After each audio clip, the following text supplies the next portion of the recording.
Hi guys! Good morning po. Kumusta na po kayo mga friends ko all over the world?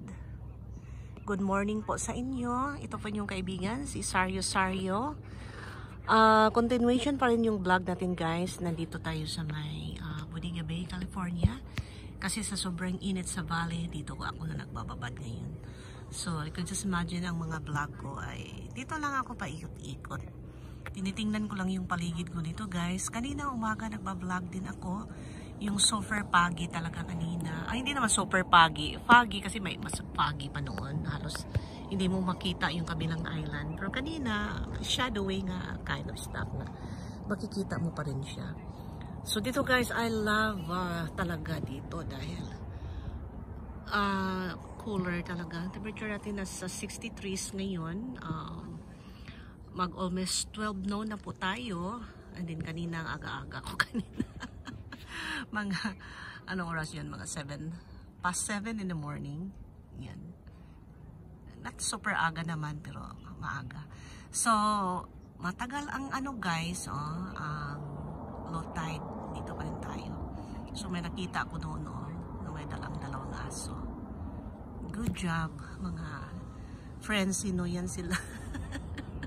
Tinatawag kong friends but I haven't talked to them. So, kanina pa itong low tide guys, pero soon siguro paano na rin ito. Kasi kanina may naglalakad-lakad doon sa gitna. Manipis pa yung tubig, pero ngayon is starting to cover na rin. Yeah, pero yun meron pa rin siya guys. Yan. So ngayon, dito lang tayo habang mainit. Magka-camping-camping ako dito sa my shoreline. So, doon guys, yung sa harap natin mga restaurant rin dyan. Yan. Yung 3 days ako, dumaan ako sa isang restaurant doon. Ang haba ng pila. Okay lang ako. I have food in my car down here.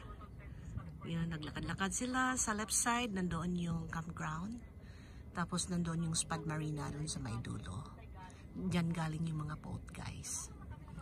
Alright, so, hanggang vlog-vlog na lang muna tayo ngayong mga panahon na to dahil total nakabakasyon naman tayo. Kasi pagbalik ng, trabaho naman, for me, talagang gustuhin ko talagang i-develop itong vlogging nito kasi maganda siya pang retirement. Ay, alam naman tayo, malapit na rin ako mag-retire. So, I'm thinking, ano bang dapat kong gawin para hindi ako maboboard. Kasi kung wala kang gagawin sa retirement mo, nasa bahay ka lang, parang, I don't know, hindi ko ma-imagine.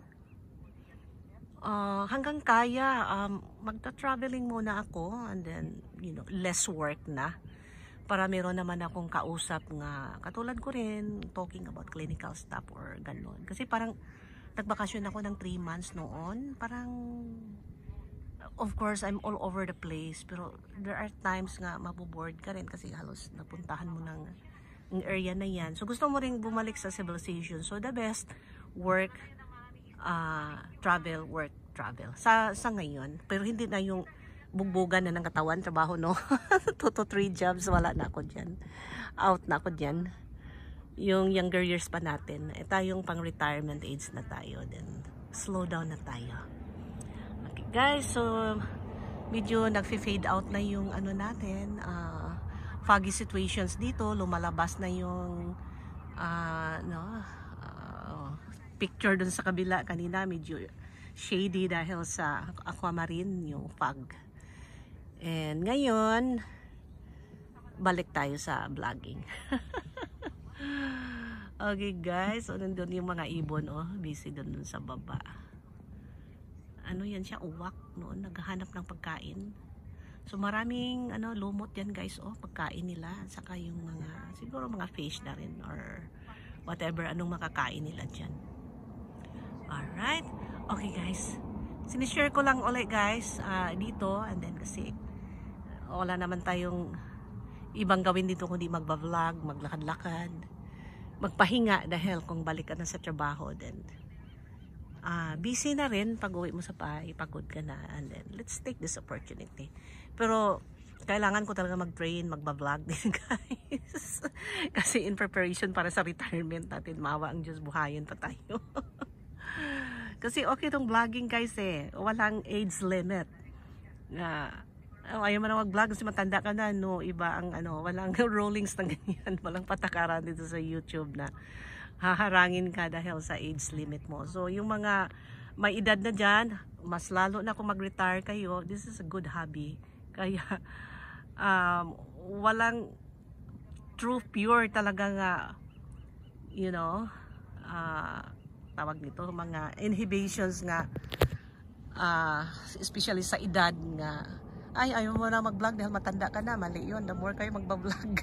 Dahil dapat may paglagyan ka sa time nyo para yung brain nagagamit, nahahasa yung brain. Iwasan natin yung Alzheimer's. Naku, napunta natin sa Alzheimer's. Kasi kailangan gamitin natin yung, exercise natin yung brain natin. Huwag naman sobra kasi, you know, hanggang ngayon guys, ang daming maaga, nagkabata itong Alzheimer's. They strike you at a young age. I don't know why.